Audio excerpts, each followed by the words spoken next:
From frozen chargers that are impossible to bend to dead screens on the chargers that you can't even charge. We've all seen those Tesla videos of dead Teslas charging in Chicago where chargers don't work or are outright super slow and they had to be towed away or are just plain out dead and they can't do anything about it. Listen to this. I've been here for over 5 hours at this point, and I'm still have not got to charge my car.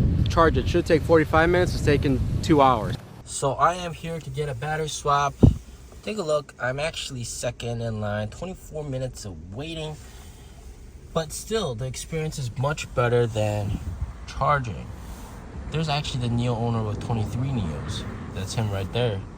And I don't have to get out the car. I can wait in the car. AC on, everything on, and it's just such a good experience. And swap is just a press of a button. So here I am battery swapping. Don't have to get out the car. Nice and warm inside. Seat heating is on, steering wheel heating's on. Don't have to experience the cold, harsh weather outside. Don't have to pick up any cold chargers or any sort of frozen chargers or get my teeth chipped or anything like that. So it's just basically swap and go. Even though you might have to line up, it's still just swap and go. Very convenient. Swapping is the gasoline equivalent in the EV age. And just like that, I'm done and I'm good to go. Wow. Now here's quite a shocking chart that I'm going to explain to you guys.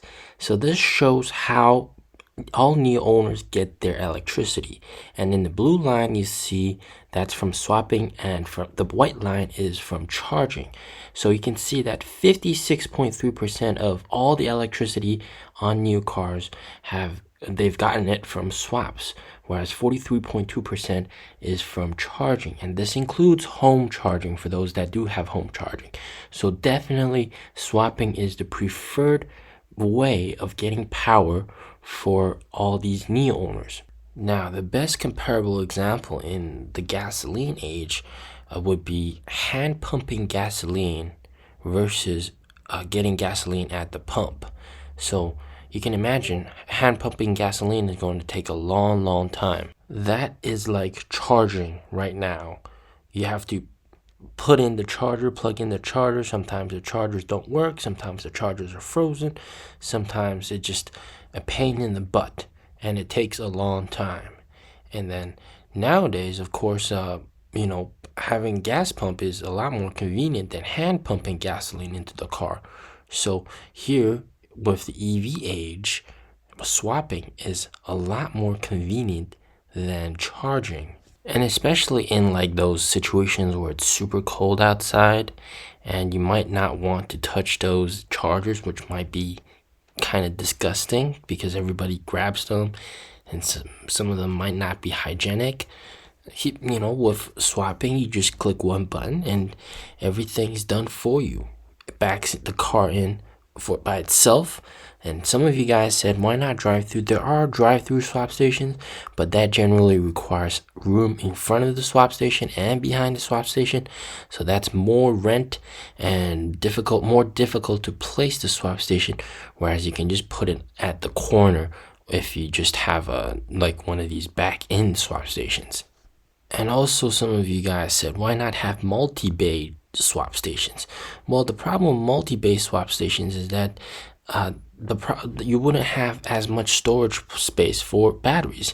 The thing you want more of is batteries, and also improve the swapping time. If you can improve the swapping time, there's no need for multi-bay swap stations. You see, you want to have as many batteries as you can. And in my case, when I went to get a battery swap today, you can tell that the problem isn't not having enough bays, it's not having enough fully charged batteries and having to wait for the battery to fully charge. Well, I could swap right away, or I could wait a while and wait until the battery is fully charged. Either way, the problem is still not having enough batteries. So definitely you want the swap station to have much more batteries than it does right now, and that would solve the problem, not multi-bay swap stations. Also, you're watching a clip of a NIO autonomously swap by itself, and this is of course for robotaxi applications.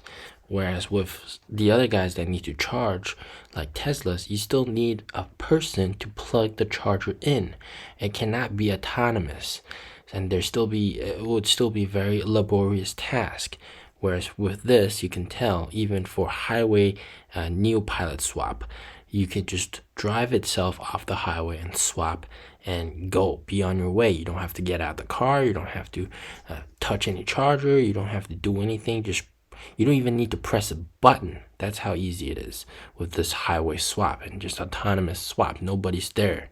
The level of convenience can only be matched by gas pumps, and it's actually more convenient than gas pumps because you still have to hold on to the nozzle when you're pumping gas, or get out the car, and also maybe pay and do all that kind of stuff. With a swap, you don't even need to get out the car. Now, of course, the biggest problem with swap is that people don't know about it.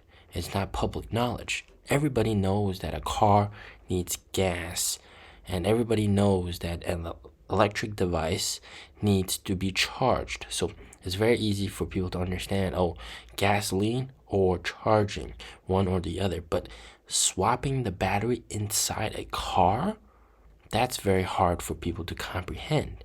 So this is why people don't know about it. But when people do know about it, that's going to be amazing. All right. Not only does it offer convenience, but it offers battery upgradability. You can swap to a bigger capacity battery. You can enjoy the newer battery tech. You can rent a larger capacity battery for a day or a week. And best of all, there's no battery degradation, which is plaguing the whole entire EV market. And just everybody just hates battery degradation, and replacing a battery could be as expensive or even more expensive than a car. In the case of some Ioniq 5 owners in Canada and in the US, the cost of the battery is more than the cost of the car, which is quite nuts.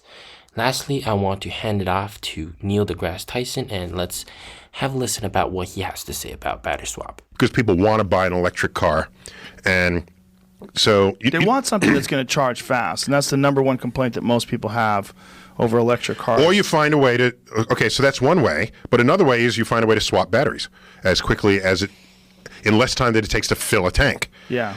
How much time do you stand there with your hand on the nozzle waiting for the gas to go in? Right, so they would have to have a mountain of batteries sitting there waiting for people to just come in and take. Is that any worse than a mountain than a sunken reservoir tank of gas? That's no different. Why is that any different? Probably be larger volume, right? Possibly, but so what? If it's economic, you just do it. Right. And if the battery's all at the bottom of the car, and go like NASCAR, you run in, pop it up, take out the battery, put the next one, you're off. Do you think that's the future? Why not? That's better than charging the battery